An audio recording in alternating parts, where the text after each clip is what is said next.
Well,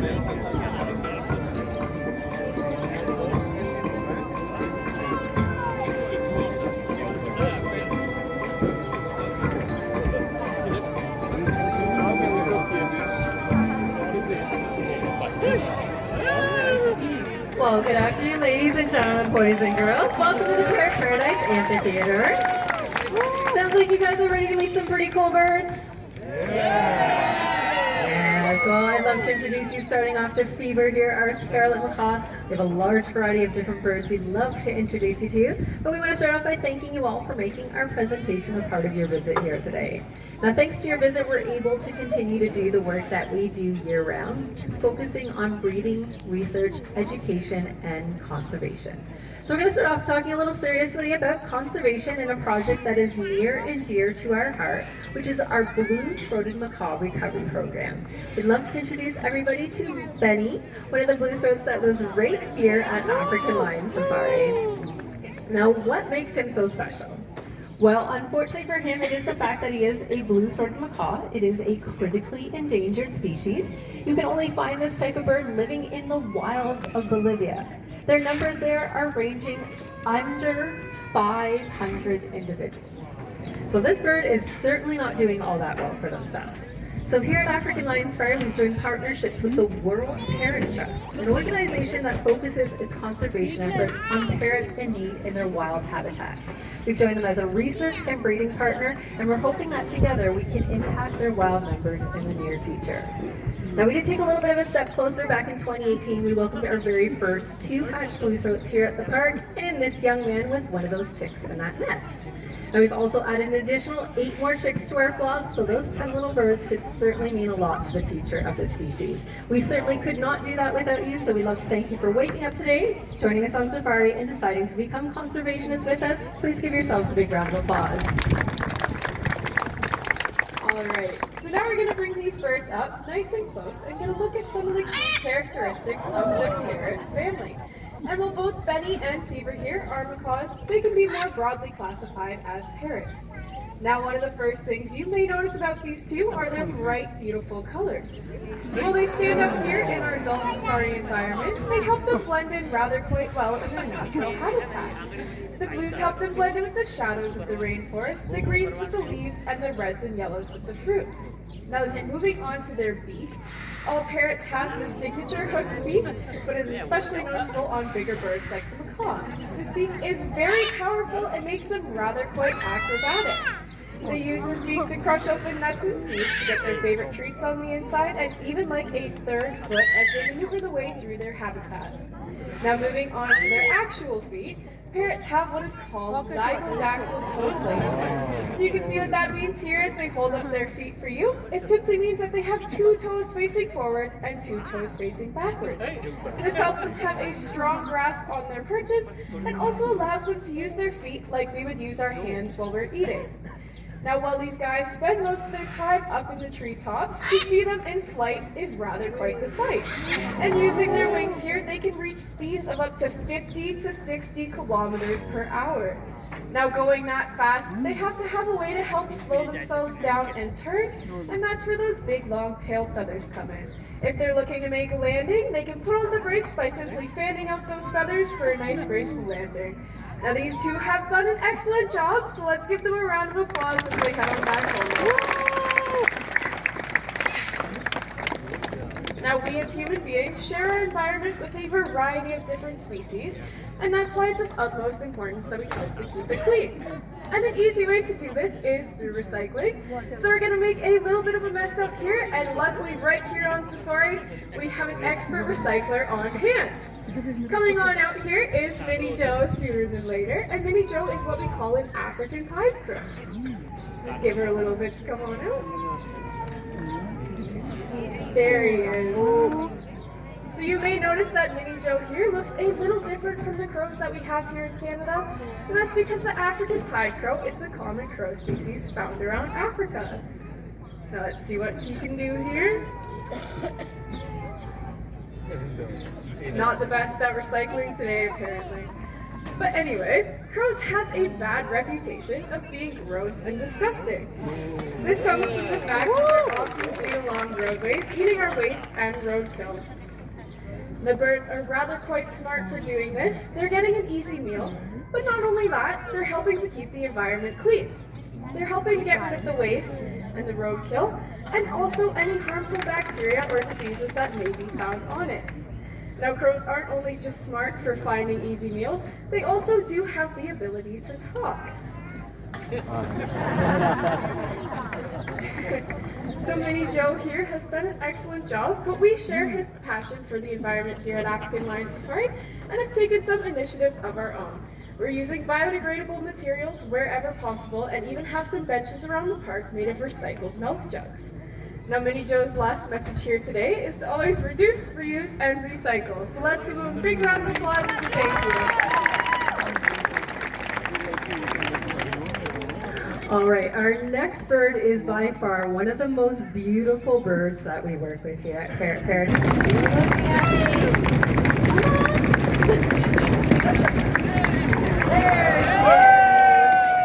Quite the entrance, isn't it? Well, Miss Papaya here is a pretty special bird, but I think you guys might be able to tell me what kind of bird she is. Shout it out. Toucan. Thank you to that cereal. Most of you know that. But also thank you to her very large bill. It makes it quite obvious that she's a toucan species. She's more specifically a Swainson's or chestnut mandible toucan, which makes her the second largest toucan species in the world, second only to Toko toucans. You may have already met our Toko toucan Cooper. He's out on display in our Pets Corner area. And after seeing him and her, you can appreciate how much larger the Toko is in fact. Now, all these guys make their homes in the canopies of the rainforests of South and Central America, where they are going to use that great big beak to obviously feed themselves, first off. But what does a toucan eat? She's mostly a frugivore, so that means she loves to eat fruit. She'll perch herself in the canopies of the rainforest, reaching for bites of fruit. Having a large bill like that, though, is going to help her out when that piece of fruit she really wants to eat is growing on a branch she might not be able to land on because it wouldn't support her body weight. Allows these guys to be a bit more opportunistic when they are out feeding. Now, if we had a male Swainson's toucan sitting here right beside her, they'd look exactly the same within their coloration, but you'd be able to tell the difference between the two simply by looking at their bill.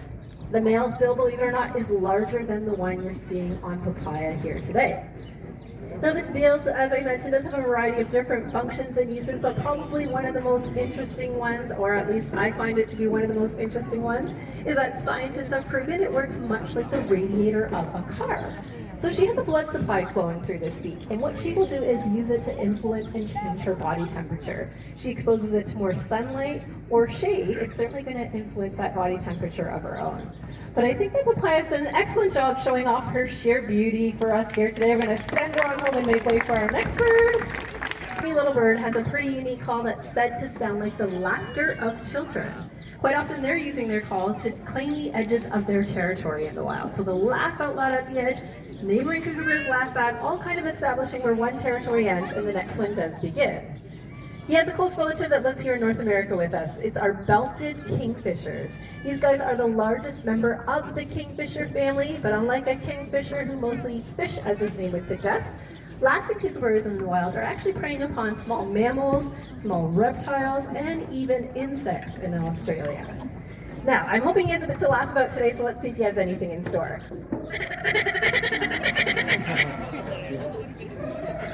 A couple little chuckles today, not too bad. Let's give you one last snack. He's done an excellent job out here today. Now that long flight home, off and away you go, Fez. Woo! Macaw. Now, not only did FIFA hatch here, but her mother did as well in the 1990s.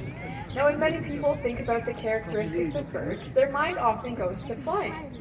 And while not all birds can fly, those that can depend on it for survival.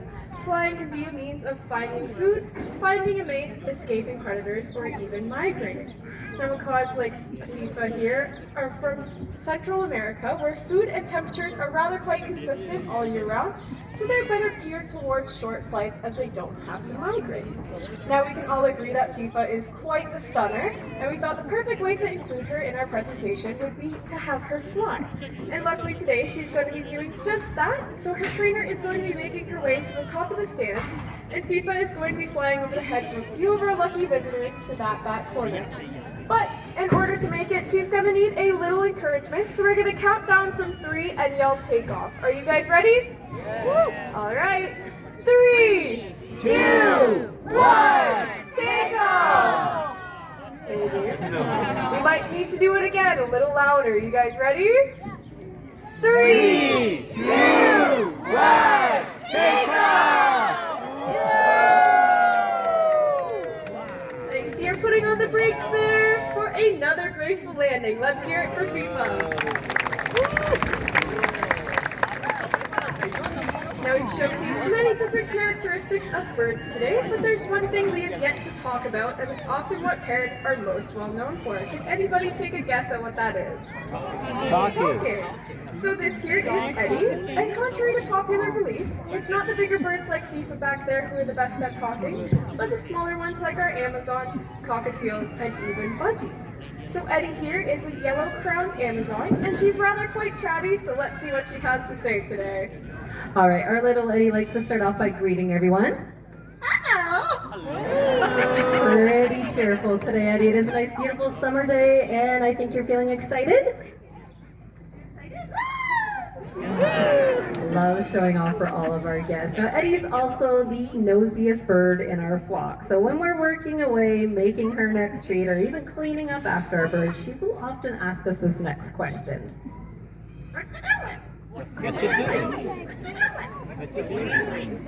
Adorable but repetitive day after day. Now, her name is Eddie, and she has learned to say it, but she usually uses it to catch our attention. So she'll holler out a hello, Eddie.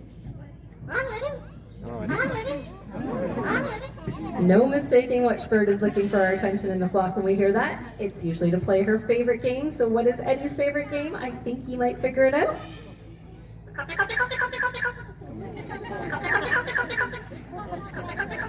She loves to be tickled. Now, she loves to be tickled, but what happens when you're tickled? You laugh, and so does our little Eddie. It gets those chuckles out of her. Now, parrots are known for picking up on sound effects they hear often, and I'm sure you can appreciate this, but we drink a lot of water throughout this workday in order to stay nice and cool on those hot safari days. So much, in fact, Eddie has actually picked up on what we sound like with that glass of water in hand. Little chugla. Now she has another sound effect that she has been using, and I'm going to give you a little bit of backstory to this one. Eddie's a female of her species. The only reason why I can tell you that is because we've actually had her DNA tested. So how it works in the parrot family, males and females of a type of parrot will typically look exactly the same. So we rely on DNA testing, simple drop of blood or a feather sent to a lab, look through their DNA, and they can tell us whether our birds are males or females. So Eddie is a female, and we know that because of the DNA, but we should have known it because she's always doing this next sound effect, which is giving the boys in our collection kisses.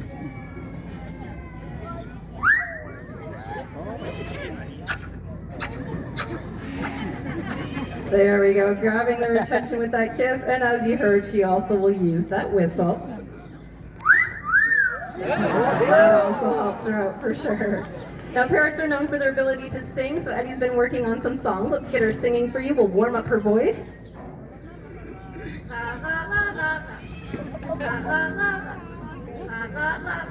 All right, perfectly in tune to me.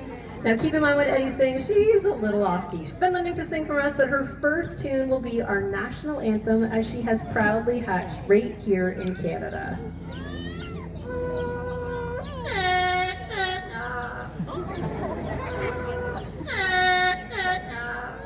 Very patriotic, Eddie, well done. All right, not too bad, you're clapping, so we have one more tune before we let you go, and Eddie would love to sing this one, but before she does, I need you to raise your hand if it's your birthday today. Anyone's birthday? Oh, we got a young lady over here, gentlemen. Oh, we've got a few of you. Okay, there's quite a few of you out there, so let's hear this lovely little tune for all of you today.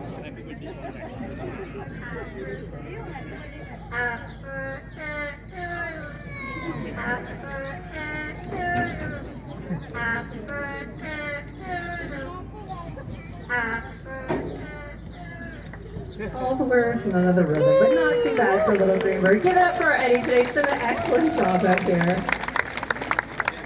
All right, here at African Lion Spire, we do believe that the first steps in conservation are education. So hopefully you've enjoyed meeting our birds. Maybe you've learned a thing or two. These beautiful birds are making their way up to the front, allowing you the opportunity to come on down, have a better look, and ask any questions.